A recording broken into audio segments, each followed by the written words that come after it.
اعوذ باللہ من الشیطان الرجیم بسم اللہ الرحمن الرحیم۔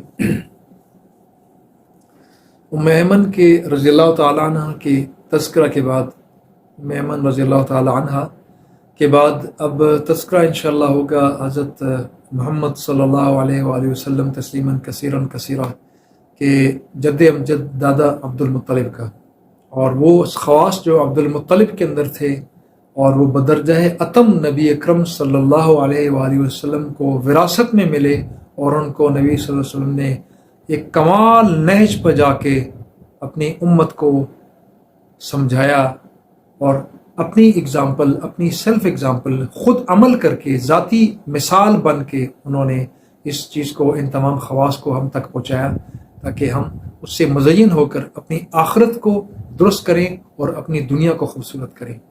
عبد المطلب نبی اکرم صلی اللہ علیہ وآلہ وسلم کے دادا تھے۔ انہوں نے اپنے 10ویں بیٹے عبداللہ کے لیے مدینہ میں بنی زہرہ کے سردار وہب بن عبد مناف کی بیٹی منتخب کی، آمنہ بنت وہب بن عبد مناف، اور ان کا نکاح اپنے سب سے چھوٹے چہیتے بیٹے عبداللہ کے ساتھ کیا، جن سے نبی اکرم صلی اللہ علیہ وآلہ وسلم کی ولادت پاک ہوئی۔ ایک خوبصورت بات اس کے اندر اور بھی ہے کہ جب انہوں نے اپنے بیٹے عبداللہ کے لیے اس گھر سے رشتہ کیا تو اس کی بہن، ان کی بہن سیدہ آمنہ کی بہن حالہ، کچھ حدیث میں بہن کہا جاتا ہے، کچھ حدیث کے اندر خالہ کی بیٹی کہا جاتا ہے یا چچا کی بیٹی کہا جاتا ہے، یعنی فرسٹ کزن۔ بہرحال انہوں نے حضرت سیدہ آمنہ کی بہن حالہ کے ساتھ خود نکاح کیا۔ ایک بہن ان کے بیٹے عبداللہ کی زوجہ بنی، نبی صلی اللہ علیہ وسلم کی والدہ، اور ایک بہن جو دوسری بہن تھی، جو عبد المناف، وہب بن عبد المناف کی جو دوسری بیٹی تھی، اس سے انہوں نے خود نکاح کیا، جس سے حضرت حمزہ اسد اللہ و اسد رسولہ ان کی ولادت ہوئی۔ یوں حضرت حمزہ جو ہیں وہ نبی اکرم صلی اللہ علیہ وسلم کے ساتھ ان کے بڑے بہت زیادہ رشتے ہیں، بہت مخصوص رشتے ہیں، ان کی اسپیشلٹی ہے اس خاندان کے اندر، اس امت کے اندر۔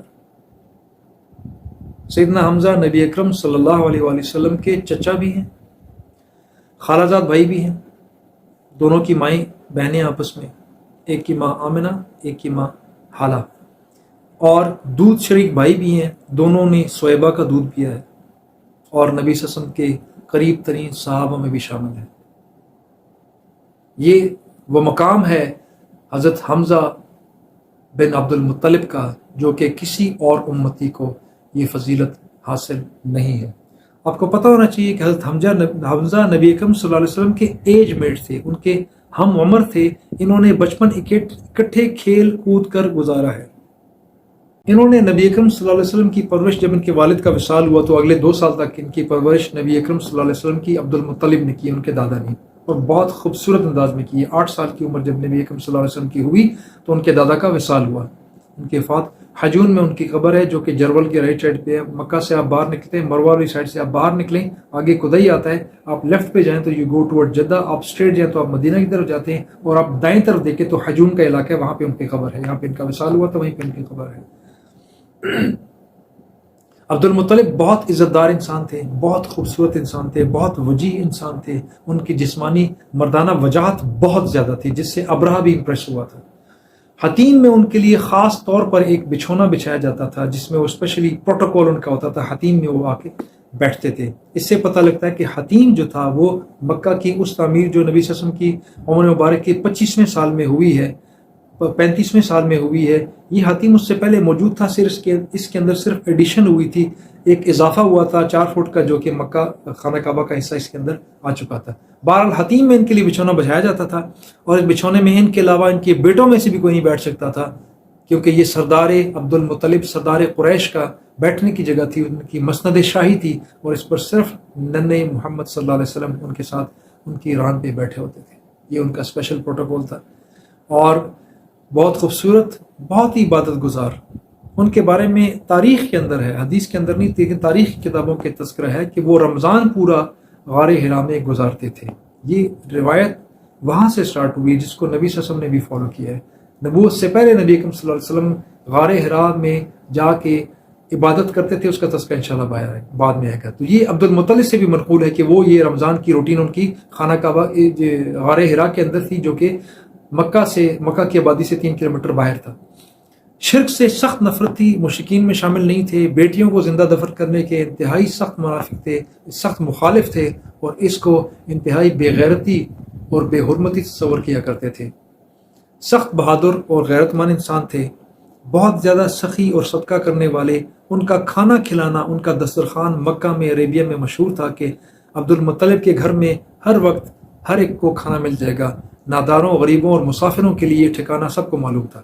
اللہ تعالیٰ کو سخاوت انتہائی پسند ہے۔ یہ سارے وہ خواص تھے جو نبی اکرم صلی اللہ علیہ وسلم میں موروثی طور پہ منتقل ہو رہے تھے، والدین کی طرف سے آ رہے تھے، جن کا تذکرہ قریش میں ہوا، پھر قصی میں ہوا، پھر اس کے بعد بنی ہاشم میں ہوا، میں نے وہاں سے اس کا تذکرہ کیا۔ ابراہیم علیہ السلام سے اصل میں یہ سٹارٹ ہوا تھا، مہمانداری کا، سخاوت کا، یہ وہاں سے اس کا معاملہ سٹارٹ ہوا۔ ابراہیم علیہ السلام اکیلے کھانا نہیں کھاتے تھے، تاریخ کے اندر، حدیث کے اندر ہے، کھانا پکتا باہر نکلتے تو انتظار کرتے کوئی مہمان آ جائے۔ حدیث میں اندر ہے کہ بعض اوقات ایک میل دور جا کے مہمان ڈھونڈتے، کو مل جائے، کو مسافر مل جائے، کو بندہ مجھے مل جائے میرے ساتھ آ کے بیٹھ کے کھانا کھائے اور ہم اکٹھے کھانا کھائیں۔ اکیلے کھانا نہیں کھاتے تھے۔ اس کی بہت زیادہ فضیلت ہے۔ نبی اکرم صلی اللہ علیہ وسلم نے فرمایا کہ جس کھانے کے اندر مہمان شامل ہے یا نابالغ بچہ شامل ہے، اس رزق کا حساب نہیں ہوتا۔ اس کی یہ فضیلت ہے۔ تو مہمان کے ساتھ بیٹھ کے کھایا کریں، مہمان کی رحمت کو اور بچے کی رحمت کو محسوس کیا کریں، اس سے رزق کا حساب کتاب ختم ہو جاتا ہے۔ یہ سخاوت اور بہت سارے اور جو خواص تھے نبی صلی اللہ علیہ وسلم کے، وہ آ رہے تھے عبد المطلب کی طرف سے۔ اللہ تعالیٰ کو یہ فیاضی، یہ سخاوت بہت زیادہ پسند ہے۔ کھانا کھلانا رب العالمین کو بہت زیادہ پسند ہے۔ درد دل کے واسطے پیدا کیا انسان کو، ورنہ طاعت کے لیے کچھ کم نہ تھے کروبیون ایک خاص فرشتے ہیں جن کا صرف کام اللہ تعالیٰ کی سجدہ، رکوع، تسبیح، تحمید بیان کرنا ہے، جو روایات میں بتایا گیا۔ اللہ تعالیٰ ہماری اصلاح فرمائے۔ اس کام کے لیے رب کے کھربوں اربوں فرشتے موجود ہیں۔ انسان کو اس کام کے لیے نہیں پیدا کیا، وہ اس کا ایک اضافی کام ہے۔ انسان کا بنیادی کام انسانیت کے لیے اچھا ہونا ہے۔ نبی صلی اللہ علیہ وسلم کا فرمان عظیم ہے، اللہ تعالیٰ کی مخلوق میں اس کو سب سے زیادہ محبوب وہ ہے جو اللہ تعالیٰ کے مخلوق کے ساتھ اچھا ہے، جو مخلوق کے ساتھ بہتر ہے، وہ اس کو زیادہ پسند ہے۔ صدقہ ان چیزوں میں سے شامل ہے۔ اس کو ہر بندے کو کرنا چاہیے، غریب آدمی کے لیے بھی یہ لازم ہے، اس کو کر لینا چاہیے۔ کیسے کر لینا چاہیے؟ نبی صلی اللہ علیہ وسلم کا فرمان ہے کہ جس کے پاس کچھ نہیں ہے، صدقہ کو وہ یہ پڑھ لیا کرے، اس کی طرف سے صدقہ قبول ہو جایا کرے گا۔ اللہم صلی علی محمد عبدک ورسولک وصلی علی المؤمنین والمؤمنات الاحیاء منہم والاموات۔ تمام مومنین، مومنات اور زندہ مردہ تمام کے اوپر وہ درود پڑھ رہا ہے، ان کو سلام پیش کر رہا ہے، اور نبی صلی اللہ علیہ وسلم کو اس سے پہلے سلام پیش کر رہا ہے، اس کی طرف سے صدقہ قبول ہوگا۔ صدقے کی بہت ساری قسمیں ہیں۔ کسی کو معاف کرنا بھی صدقہ ہے، رستے میں سے گری پڑی چیز اٹھا کے جو رستوں کے لیے، چلنے والوں کے لیے مشکل پیدا کری، وہ بھی صدقہ ہے۔ ہر چیز صدقہ بن جاتی ہے جب نیکی کی نیت سے کی جاتی ہے۔ یہاں تک فرمایا کہ جب انسان صبح اٹھتا ہے تو اس کے جسم کے 206 جوڑ ہیں، تمام جوڑوں کے اوپر ایک صدقہ واجب ہوتا ہے۔ یہ بھی صدقہ ہے، یہ بھی صدقہ ہے، یہ بھی صدقہ ہے، نیکی کی تلقین بھی صدقہ ہے، گناہ سے کسی کو منع کرنا بھی صدقہ ہے، کھانا کھلانا بھی صدقہ ہے، پانی پلانا بھی صدقہ ہے، اچھی بات کرنا، خندہ پیشانی بھی صدقہ ہے۔ اور فرمایا کہ جو شخص چاشت کی نماز جو کہ 12 رکعت میکسم ہوتی ہے، اس سے کم کسی بھی تعداد میں آپ اس کو پڑھ لیں، جو چاشت کی نماز پڑھ لیتا ہے، اس کے جسم کے سارے صدقات اس دن کے واجب ادا ہو جاتے ہیں، اس کی طرف سے وہ صدقہ ہو جاتا ہے۔ اور اللہ تعالیٰ کا چونکہ فرمان ہے کہ جس چیز کا آپ شکر ادا کرتے ہیں، اللہ تعالیٰ اس میں اضافہ فرماتا ہے۔ تو جو شخص اپنے جسم کو اچھا رکھنا چاہتا ہے تو وہ یہ اس عمل کو اپنا لے، کیونکہ وہ جسم کا صدقہ دے رہا ہے، اس کا شکرانہ ادا کر رہا ہے، اس کی صحت انشاءاللہ تعالیٰ ضرور درست رہے گی، اچھی رہے گی، اللہ تعالیٰ کے اس وعدے کے تحت کہ وَلَئِن شَكَرْتُمْ لَأَزِيدَنَّكُمْ، اگر تم شکر کرو گے تو میں اس میں اضافہ کروں گا۔ وَلَئِن كَفَرْتُمْ، اور اگر تم نے ناشکری کی، کفر کا ایک مطلب ناشکری، ایک مطلب انکار ہے، اگر تم نے ناشکری کی، انکار کیا، کفر کیا، فَإِنَّ عَذَابِي لَشَدِيدٌ، تو بے شک میرا عذاب بہت شدید المناک ہے۔ تو یہ جس کے پاس کچھ نہ وہ یہ کر لیا کرے۔ صحابہ غریب کچھ صحابہ نبی صلی اللہ علیہ وسلم کے پاس آئے، انہوں نے فرمایا کہ عثمان بن عفان، عبد الرحمن بن عوف بڑے امیر کبیر صحابہ ہیں، یہ لاکھوں کے حساب سے دینار اللہ تعالیٰ کے صدقے میں، جہاد میں، مختلف چیزوں میں صدقہ خیرات کر لیتے ہیں، کسی کو آزاد کر رہے ہیں، کہیں کنواں خرید کے صدقہ کر رہے ہیں، کہیں قحط میں لوگوں کے لیے راشن خرید کے لوگوں کو کھلا رہے ہیں، اجناس خرید کے کھلا رہے ہیں مفت میں۔ ہمارے پاس کچھ نہیں، ہم کیسے ان کو پہنچیں گے؟ یہ تو بہت آگے نکل جائیں گے ہم سے۔ نبی کریم صلی اللہ علیہ وسلم نے فرمایا کہ تم ہر فرض نماز کے بعد 33 مرتبہ سبحان اللہ، 33 مرتبہ الحمدللہ، 33 مرتبہ اللہ اکبر، یا 34 مرتبہ، ان میں سے دونوں واقعات ہیں، یا 34 مرتبہ یا 33 مرتبہ اللہ اکبر کہہ لیا کرو، تم اجر میں ان سے بہت آگے نکل جاؤ گے۔ اور صحابہ بڑے خوش ہوئے، تو اب کہہ سکتے ہیں اس کو آج کل کے زمانے میں کہ لاٹری نکل آئی۔ تو انہوں نے اس کا تذکرہ غریب صحابہ نے آپس میں کرنا سٹارٹ کر دیا۔ صحابہ چونکہ حریص تھے اچھی بات کو نہ چھپا کے لوگوں کو فوراً بیان کرنے کے، تو وہ باتیں عمرا کے پاس بھی پہنچ گئیں۔ حضرت عبد الرحمن بن عوف بھی وہی تسبیح پڑھنے سٹارٹ ہو گئے، اور عثمان بن عفان بھی اور دوسرے صحابہ بھی یہ تسبیحاں بھی کرتے تھے اور صدقہ بھی کرتے تھے۔ وہ صحابی دوبارہ آئے اور پوچھا کہ اللہ کے رسول اب تو وہ یہ صدقہ بھی کرتے ہیں اور یہ تسبیحیں بھی پڑھ رہے ہیں، تو اب ہم کیا کریں؟ تو نبی اکرم صلی اللہ علیہ وسلم نے فرمایا کہ یہ تو اللہ تعالیٰ کی تقسیم ہے، اس میں کیا کیا جا سکتا ہے۔ تو یہ ہمارے لیے ایک سبق ہے کہ ایٹ لیسٹ اسٹارٹ فرام دس، اتنا لازمی ہے۔ صدقے کو لازم کر لو، اس میں 6 باتیں ہیں، نبی اکرم صلی اللہ علیہ وسلم کا فرمان ہے۔ دنیا میں 3 باتیں ہیں، آخرت میں 3 باتیں ہیں۔ دنیا میں رزق بڑھاتا ہے، مال بڑھاتا ہے، بستیاں آباد ہوتی ہیں صدقے سے، اور آخرت میں مخلوق کے سامنے پردہ پوشی رکھی جاتی ہے انسان کی، اور سر پر سایہ رکھے گا اور آگ سے نجات ہو جائے گی انشاءاللہ تعالی۔ یہ اللہ تعالیٰ کے نبی صلی اللہ علیہ وسلم کا فرمان ہے۔ دنیا میں رزق بڑھاتا ہے، مال بڑھاتا ہے، بستیاں آباد ہوتی ہیں، آبادیاں آباد ہوتی ہیں۔ آخرت میں انسان کا اللہ تعالیٰ پردہ رکھے گا، سر پہ عرش کا سایہ ہوگا، جب اس سائے کے علاوہ کوئی سایہ ادھر موجود نہیں ہوگا۔ لوگوں کے گھٹنوں تک، سینوں تک، اور بعض کے ناک تک، ان کے گردنوں تک ان کے اپنا پسینہ پہنچ چکا ہوگا۔ یہ وہاں پہ حالات ہوں گے، ٹیمپریچر یہ ہوگا وہاں پہ، کوئی اے سی نہیں ہوگا، کوئی بجلی پنکھا، کوئی سایہ نہیں ہوگا، صرف عرش کا ایک سایہ ہوگا، اور یہ سایہ ان صدقے والوں کو ملے گا۔ اور ایک اور چیز، آگ سے نجات ہوگی۔ حدیث کے الفاظ، جو کسی تنگ دست کو مہلت دے یا اس سے اپنا حق معاف کر دے، قرض لیا جو بھی تھا معاملہ، مہلت دے دے قرضدار کو، یا معاف کر دے، معاف نہیں کر سکتا تو مہلت کم از کم دے دے۔ نبی صلی اللہ علیہ وسلم نے فرمایا کہ اللہ تعالیٰ تبارک و تعالیٰ اس کو جہنم کی لپیٹ سے آزاد کر دے گا، بچا لے گا۔ ترمذی کی، مسند امام احمد کی حدیث ہے۔ نبی اکرم صلی اللہ علیہ وسلم نے فرمایا کہ مسلمان کو خوش کرنا ہے، یہ اللہ تعالیٰ کے ہاں سب سے زیادہ پسندیدہ کام ہے۔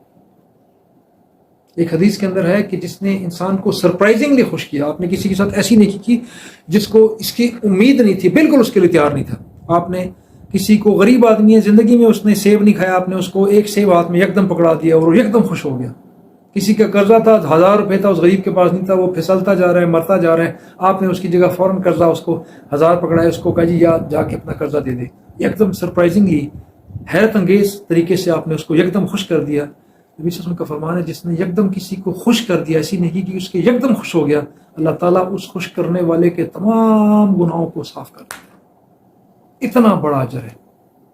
آپ جنت بعض اوقات 5 روپے میں خرید سکتے ہیں۔ جنت بہت سستی ہے، ہم بہت مہنگے داموں جہنم خریدتے ہیں۔ اپنی حلال کی محنت کی کمائیاں ان کاموں پہ لگاتے ہیں جن سے ہم جہنم خرید رہے ہوتے ہیں، اور ہم 5 روپے میں، 10 روپے میں جنت خریدنے کے لیے تگودو نہیں کرتے۔ ہمیں اللہ تعالیٰ اس طرف لے کے مخلوق کی خدمت کرنے کے لیے، جو رب کو زیادہ پسند ہے۔ اقبال رحمۃ اللہ علیہ نے بڑے خوبصورت الفاظ میں اس کو بیان فرمایا ہے، خدا کے بندے تو ہیں ہزاروں، بنوں میں پھرتے ہیں مارے مارے، میں اس کا بندہ بنوں گا جس کو خدا کے بندوں سے پیار ہوگا۔ بنوں میں پھرتے ہیں، جنگلوں میں پھرتے ہیں، جنگلوں میں پھرنے والے بادیہ نشین جو کہ ادھر جا کے جنگلوں میں جا کے چلے کاٹتے ہیں، وہ ان کا معاملہ اور ہے۔ اقبال نے فرمایا کہ جو مخلوق کے ساتھ اچھا ہے میں تو وہ بنوں گا۔ جب اللہ کسی گھر والے سے بھلائی کا ارادہ رکھتا ہے، حدیث میں ہے، جب اللہ تعالیٰ کسی گھر والوں سے بھلائی کا ارادہ رکھتا ہے تو اس خاندان میں، اس گھر میں نرمی کو بھیج لیتا ہے۔ یہ نرمی نبی صلی اللہ علیہ وسلم کے خواص میں شامل تھی۔ نرمی کا کیا رول ہے؟ نبی صلی اللہ علیہ وسلم سے ایک شخص نے پوچھا کوئی ایسا عمل بتا دے جو مجھے جنت میں داخل کرا دے۔ آپ نے فرمایا غصہ مت کیا کرو۔ دوبارہ وہی سوال ہوا، اے اللہ مجھے کچھ اور بتا دے۔ آپ نے فرمایا غصہ مت کیا کرو۔ اس نے تیسری مرتبہ پھر وہی سوال کیا، کوئی ایسا عمل بتا دے جنت میں مجھے داخل کر دے۔ آپ نے پھر وہی جواب دیا، غصہ مت کیا کرو۔ تیسری دفعہ غالباً آپ نے ان کو جواب دیا، استغفر اللہ پڑھا کرو۔ عصر کی نماز کے بعد 70 مرتبہ استغفر اللہ پڑھیں۔